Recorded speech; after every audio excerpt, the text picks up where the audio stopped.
A single die is rolled twice.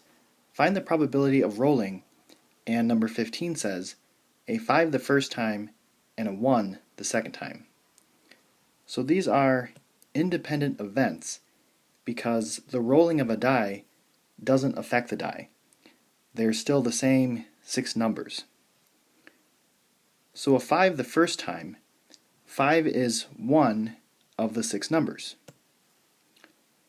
And then a 1 the second time, that's also one out of 6 numbers. So I'm going to multiply those and get 1 over 36. A 2 the first time and a 4 the second time. So there's 1 2 on the die and there's 1 4. So they're both 1 out of 6. And we multiply these to get 1 over 36.